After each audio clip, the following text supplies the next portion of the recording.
11월 19일 화요일자 노준현 목사의 날마다 성경 디모데후서 4장 9절로 22절 말씀.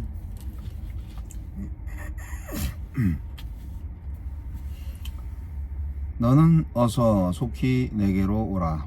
데마는 이 세상을 사랑하여 나를 버리고 데살로니가로 갔고, 그레스게는 갈라디아로, 디도는 달마디아로 갔고, 누가만 나와 함께 있느니라.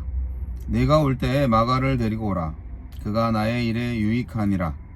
두기고는 에베소로 보내었노라. 네가 올 때에 내가 드로와 가보의 집에 둔 겉옷을 가지고 오고, 또 책은 특별히 가죽 종이에 쓴 것을 가져오라. 구리 세공업자 알렉산더가 내게 해를 많이 입혔음에 주께서 그 행한 대로 그에게 갚으시리니 너도 그를 주의하라. 그가 우리 말을 심히 대적하였느니라.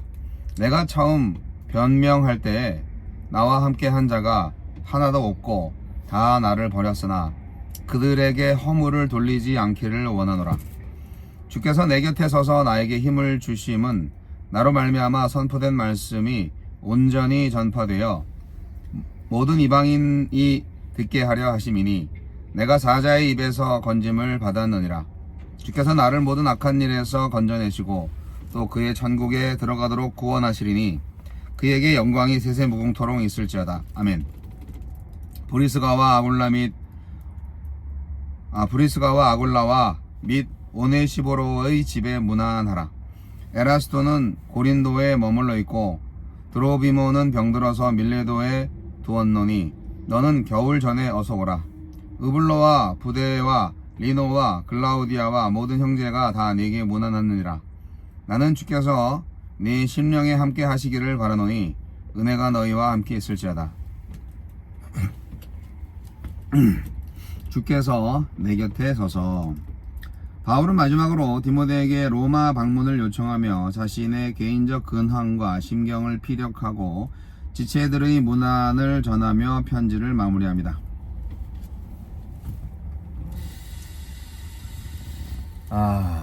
이게 바울이 참. 바울은 디모데에게 겨울 전에 속히 오라 거듭 요청합니다. 바울은 재판과 수감 중에 있는 자신을 저버린 사역자들을 보면서 신실한 아들 디모데가 더욱 그리웠을 것입니다. 하지만 단지 외로워서 혹은 상황이 급박해서가 아닙니다. 자신처럼 디모데도 숱한 어려움 속에서 끝까지 흔들림 없이 복음 전파 사역에 전념해 줄 것을 마지막으로 격려하며 당부하고 싶은 것입니다. 데마처럼 복음을 위한 고난을 외면하고 주님보다 이 세상을 사랑해서 떠난 자도 있고, 그레스게와 디도처럼 사역을 위해 떠난 자도 있고 그렇습니다. 알렉산더처럼 교회 안에서 바울의 가르침을 심하게 반대하여 어려움을 준 자들도 있습니다. 이처럼 바울은 오직 주님을 친구 삼아 표대를 향해 달려온 고독한 선교사입니다. 선교지에서 외롭게 말씀을 전하고 있을 선교사님들한테 안부를 전하고 그들을 위해 기도하고 싶네요. 바울은 동역하기를 거부했던 마가를 불러서 누가와 함께 자신을 대신할 사역자로 세우려 합니다. 선교지에서 이탈했던 마가였지만 이제는 어엿한 복음의 일꾼이 된 것입니다. 사람은 누구나 한때는 미숙하더라도 하느님의 섭리 안에서 성숙해질 수 있음을 기억합시다. 재판 중인 바울은 누구의 지지와 변호도 받지 못했지만 자신을 떠난 자들을 탓하지 않았습니다. 세상의 위협과 사람들의 외면을 능가하는 주님의 임재와 격려가 있었기 때문입니다.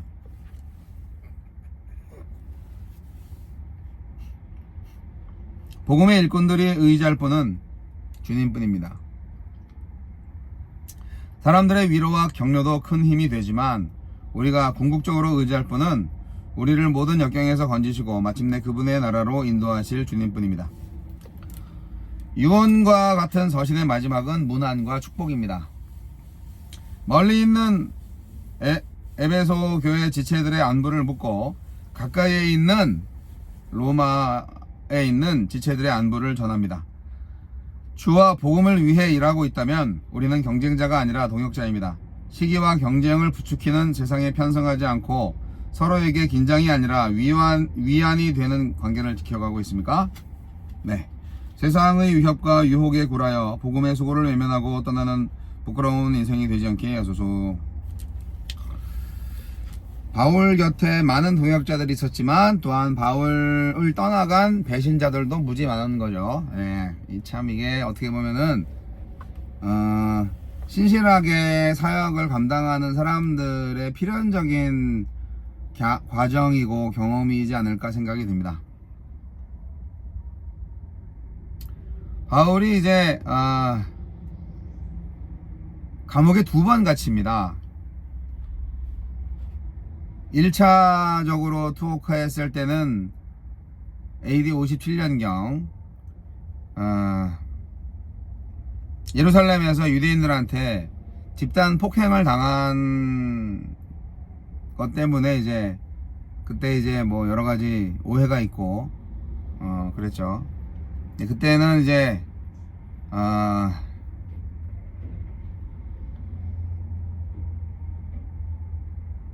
로마 시민권자였기 때문에 그래서 네로 황제한테 재판을 신청하고 결과를 기다리는 그런 가택 연금 상태였습니다. 그러니까 좀 약간 좀 자유로웠어요. 집에 누군가 찾아가서 성경을 이야기할 수도 있고. 근데 2차는 좀 심각합니다. 2차 때는 언제냐면 그 AD 64년경 로마의 대화재 사건이 있을 때고, 이때 이제 황제가 로마 황제가 이제 그 기독교인이 불질른 거다 그렇게 헛소문을 퍼뜨렸죠. 그렇기 때문에 기독교인을 희생양으로 삼아서 박해를 하던 시대예요. 그래서 1차 때는 이제 석방이 됐지만 2차 때는 이제 어떻게 됐냐, 사형을 기다리는 상황인 거죠. 실제로 이 바울은 이 편지 쓰고 나서 순교했을 거라고 생각이 됩니다.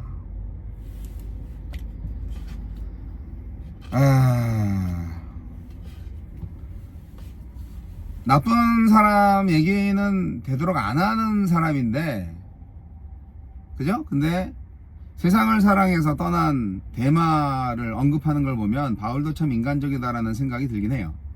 데마는 이제 데메드리오의 준말인데, 이 사람은 다른 사람들과는 달리 바울을 버리고 이 세상을 사랑했다, 이런 표현이 있어요. 그러니까 떠난 사람들 중에서는 종류가 다양한데 데마는 세상을 사랑해서 떠났다는 거고,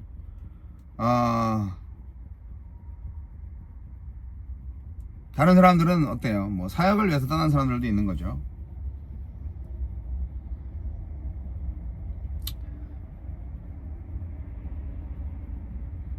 복음을 전하다가 고난을 받으면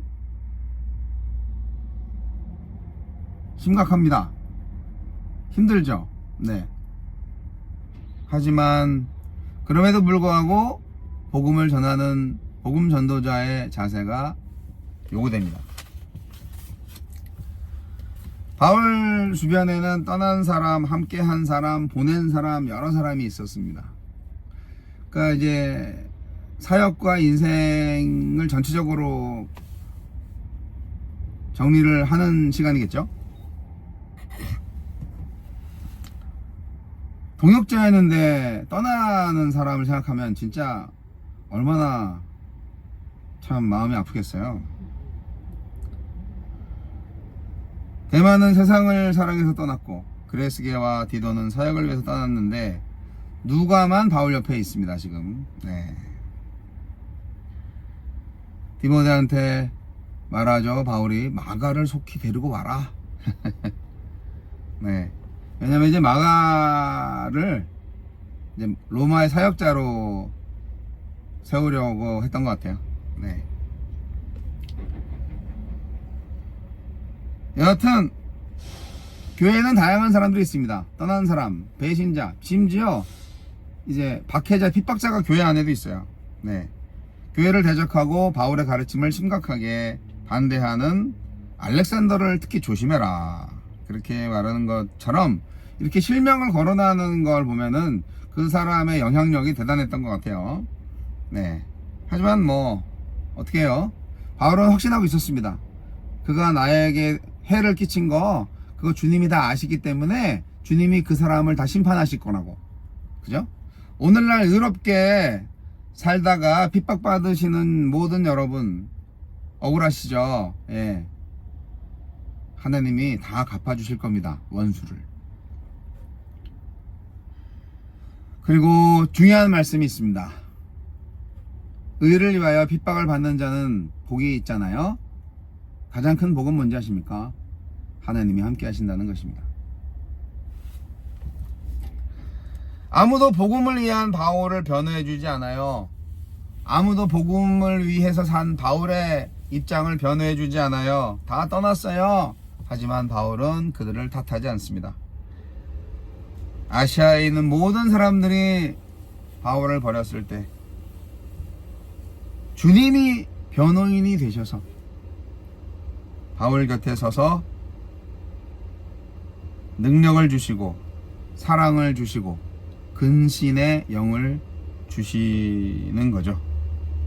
그래서 바울은 재판정에서나 또 감옥에서도 네로 황제 앞에서도 굴복하지 않고 복음 전파자의 사명을 잘 감당할 수 있었습니다.